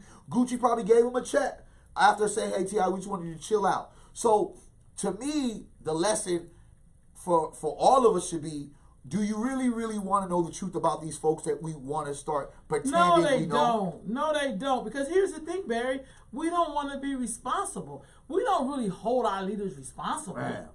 We just want you to make us feel good. And by the way, I do think he should not do that with his daughter. But all I'm saying, in this era of fluidity, that's such an awesome word. There are some goddamn backlashes. You on your T.I. You on your T.I. hype right there. You know what I mean? Well, you know I ain't lying. But I'm just saying. Somebody, D says when edutainment goes wrong. Yeah, it goes super wrong. But you know he can't go wrong if we ain't there supporting his ass. Well, here's the thing: is people still tuning in? It ain't gonna tune in because we like drama. I'm just saying. We like to see him in a tiny fight or whoever the hell he married. I don't subscribe to none of that. I don't subscribe to Kardashians. I don't subscribe to Kanye West. I don't subscribe to Jay-Z's. And this is the reason why I say, and this is not knocking my people. It's not knocking my people. It's just I don't have time if I'm doing the work, if not the same, not with the capacity. Because here's the thing about it. We started doing the work when we were broke. Most of these niggas started doing the work when they were rich. After they retired from their old job. It's easy. Yeah, it's easy to now, when you look at it, the well's dry on here, is to come to this other because black podcasts are popping. Activism is popping. So in reality, I would love mostly if Negroes, when it was unpopular, when it was Muhammad Ali, and that's why I say Muhammad Ali is the greatest example of when you are really standing. People will say Colin Kaepernick, nah. Because here's the thing about Colin Kaepernick. Colin Kaepernick was not Super Bowl Colin Kaepernick. Colin Kaepernick was on the downward spiral of what he did. Was it still phenomenal? We're clapping it. But Muhammad Ali was El Champion. El Champion. Talking about prime years of his life. That Negro said, I'm not going to fight the Viet Cong because the enemies are right here. Y'all my enemies. They never called me nigga. They ain't never called me the N-word, but y'all have, so I'm not fighting for you. That right there, and the epitome of who he was as a champion, and the epitome of what he stood for as a black man, of losing it all, and of course he still gained great success afterwards, but in the prime time of his career, he stood. So that's a little bit different, where I feel like a lot of these so-called artists have really... And I'm not saying that some of them aren't goodwill. I believe that. But a lot of them have kind of profited from what is now profitable. And we talk about activism, spreading a word of truth to power, because everybody wants to put them on panels. Everybody wants to hear their opinion. When in reality, when there was a time when it was quiet, because you got to think about it, hip-hop shifted for a reason. Hip-hop shifted because you Negroes was not speaking on the same issues that would continually happen. You started making money and started talking about the things that these corporations wanted you to talk about, and that was making you money.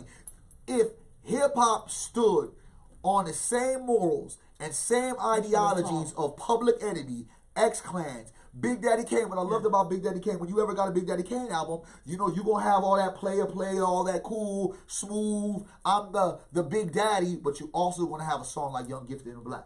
You're also going to have a song like Mr. Welfare. And I'm not saying that these artists don't put it, but Young, Gifted, and Black and Mr. Welfare were songs that we were playing in the neighborhood. Like, these was our songs, where other artists, they will put out what resonates to make you happy, make you smile, make you dance. But now when fighting against the system became popular, you see a lot of these hip-hop artists jump on board because it's a check.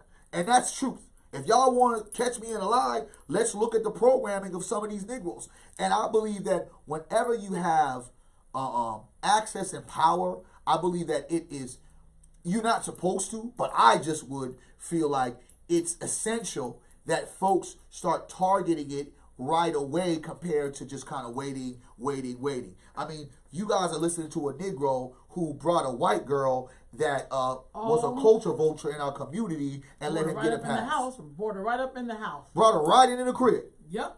So, watch and listen. Watch, do it for really. Well, I'm just saying. That's why I say watch and pay attention who you listening to and how these people are talking. Man. You know what I'm saying? That's real talk.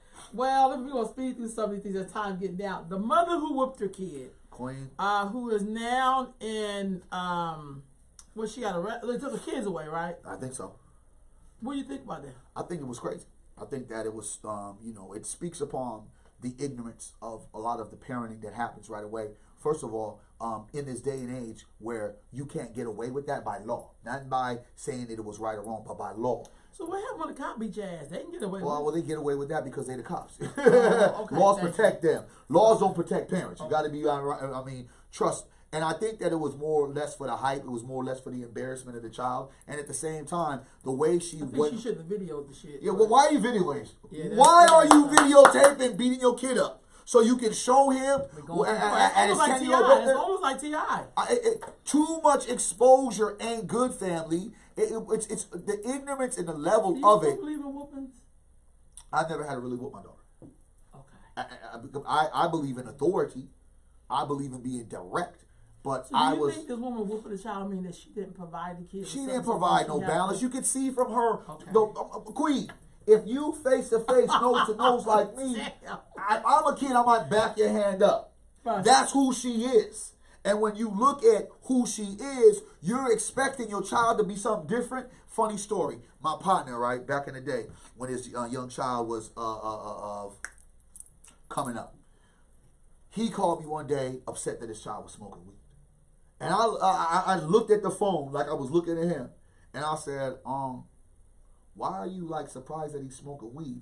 Bruh, like every time when he was younger, he used to come to the crib and all it was weed smoke in the crib. Joints on the, ashtray. Why are you surprised he's smoking weed? Like, why are you upset? You've created that foundation. So in the act of what that mother did, she was more upset, not at the child's behavior, but one, she got called because of the child's behavior that is a reflection of her. All right?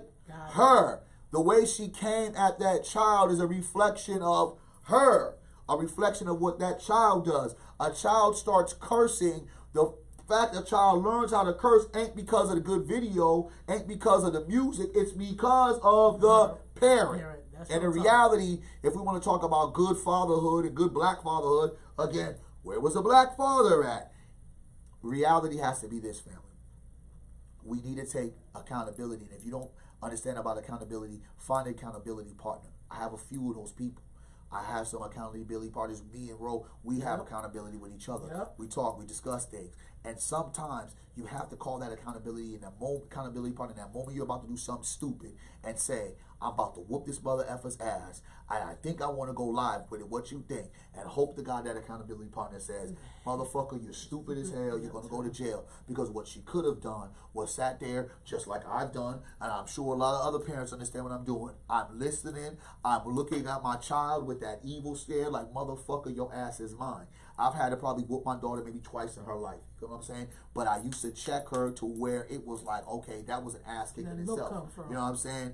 But I'm not going to do it in that kind of way in public. Now, will I make check her and lightly shame her? Like your attitude about what the situation is? True, but the real shit I'm going to do, got no time for cameras. That's where I'm going to put my camera and my parenting in focus, because what she's just done, she's created some normacy and behavior as well as resentment that that child will have if that shit ever has to be popped up when somebody can be like, hey, remember when you was 4 years old? I don't remember how old the child was. He's now 11 years old. Now remember when you was this age? And he can see his mother berate him.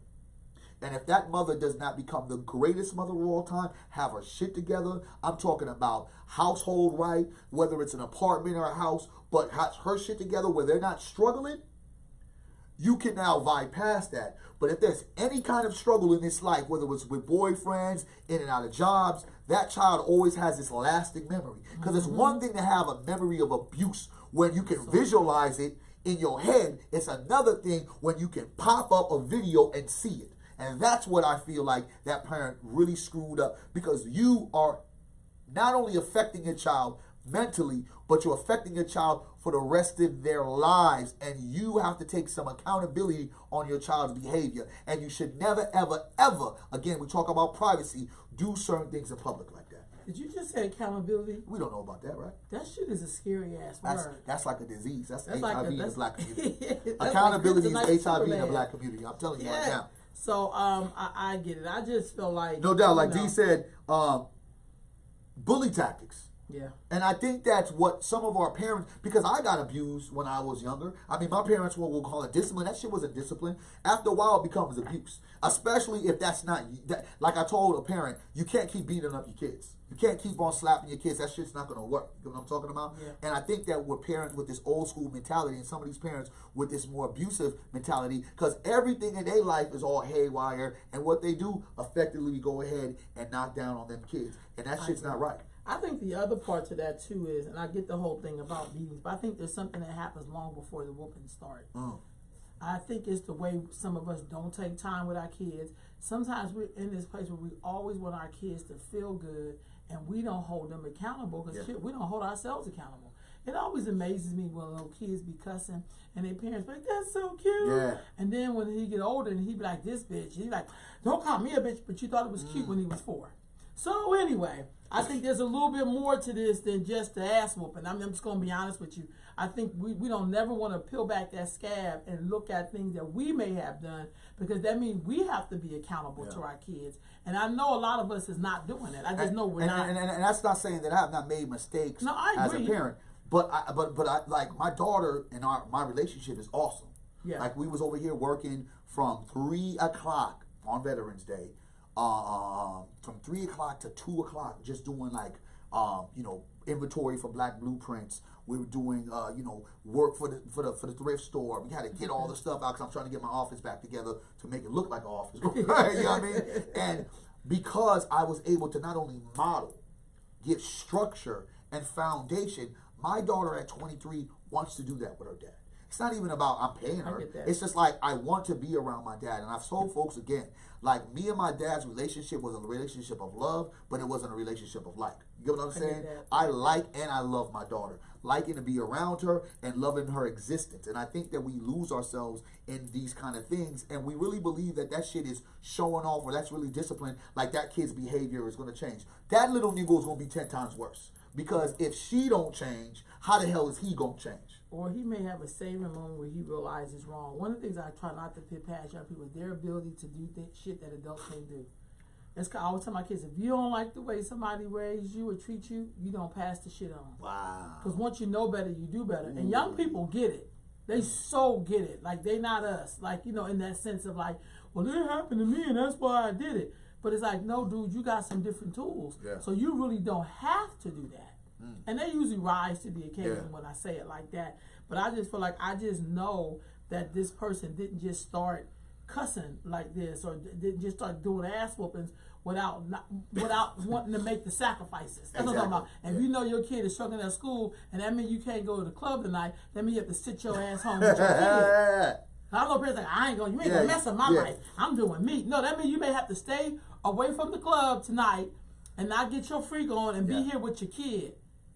Sit down with them. Like, do you ever give in and buy him the latest shit so he look cool, even though his ass ain't cool? Man. I know parents who buy their kid all the latest shit. The kid can't read, don't know how to say please and thank you, and then when he gets old enough trying to get a job, he don't even have the fucking basic skills that you need to get a goddamn job. Like please and thank you, and like basic shit. But we'll whoop you because we're embarrassed by some shit you did. But I guarantee you, this kid probably was doing it before then, and I guess she's frustrated because we want our kids to show up like angels, but we don't invest in angels. Ooh, let me say like this. Dee said like this. Do you agree that some parents are frustrated that they have dropped the bar and they aren't where they want to be, etc.? So that fear and anger is deflected on their child. Yes. Hell yes. Yes. D, I'm right there with you, D. I'm right there with you.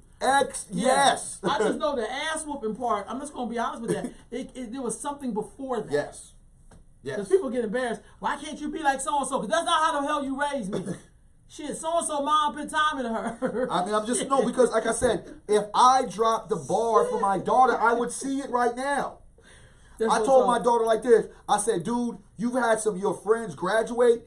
You need to start picking up this graduation out of college. I ain't telling you to get a master's, but nigga, finish up this. This girl has been on the grind. Hey, Dad, I can't go to work today because of whoop-de-wop. I got a midterm, whoop-de-wop. I said, okay, this is a difference between what I was like, hey, you got school today? Always good. I'll be online. Yeah, right. You ain't going to school. You ain't going to class. I know what it is. But it is just sometimes you got to push them. But I really do. I mean, D, that's the thing about it. I agree with you. The new HIV in the black community is called accountability. Oh, shit. The HIV in the black community is called accountability. This will have you running. Yep. You don't want to get checked up. You don't want to take the medication. You don't want to even act like you got it. Because the funny part about it, as you said before, this wasn't just something that just popped up. This is not just an ass woman. You know, because if your child acts up and you're a good parent, because there are like my brother who has a kid, his kid is just a fuck up and he got everything and he was a balanced parent. You know what I'm talking about? But there's a reality. That's a reality. Not every child is going to, understand the love that they're getting. But the reality is what I do know, that often children that are getting a good balanced attack of everything they need is going to be a great adult coming into the future. Yeah. You don't really get these screwed up kids, right? But I feel that a lot of the times the parents, because they fucked up, they screwed up, and they know they have, they either run away from the kids. They made the damn sacrifices. And that's why a lot of black fathers run. Because they know, one, I can't do this. Because now you're going to see all of the lack there I have. Like, when we talk about education, most of these niggas can't read themselves. But they can make a baby, right? These niggas can't earn for, 1, 2, and 3, or maybe 4 or 5. I got to get up out of here. So I'd rather be this absent-minded black father than take care of the responsibility, be accountable for what I've done. So it leads me to believe that this kind of pattern that this woman is shown is really a pattern that's going on in our, more or less, our newer generation. It started happening in my generation of parenting, because I think a lot of kids were having kids, and I think that the imbalance of the crack 80s that had defectively affected our community of households where grandparents were no longer as active, but and then at the same time now where you have grandparents being 23 years old, shit's not really a good look. And I think that when we have a moment like this should speak upon what's actually happening more or less in our community with not only just black women, but with black men. And I feel that we have to start figuring out how to get that balance back. And folks have to start wanting to be accountable to say, I may need to take some parenting classes. I may need to go ahead and start looking at a different way to work with these kids. Because yes, I do believe in discipline, but there's a right call for discipline. Right on. And I think also the key word here is sacrifice. My mom used to always say, I brought you here, so I have some obligations to you. Yeah. And sometimes I hear parents talk like if the kid is their equal, I mean, I say equal, like they on the same level, like, like they paying rent, or, like it's weird. It's kind of like, no, dude, you brought them to this side. They didn't ask to come here. Yeah. So there's some things you have to have in place until they get to be an adult, and even then still don't let go. But I'm just saying, there's just something around that sacrifice piece that I watch parents struggle with, and then we want to whoop the hell out of our kids because we haven't really provided them with the attention and nourishment that they need to be viable human beings. And I'm convinced this. I don't think you have to whoop them. And as well as the stability. Yeah, but I'm saying, I don't even think you have to whoop your kid if you take time with your kid. I remember growing up, if I did something that was god-awful, my mother would make me sit down. She'd take all my shit away. Can't watch, they had much. Can't watch TV. Can't go outside. That was enough for me. Like, I was like, well, how do I fix this? Because I got to go outside.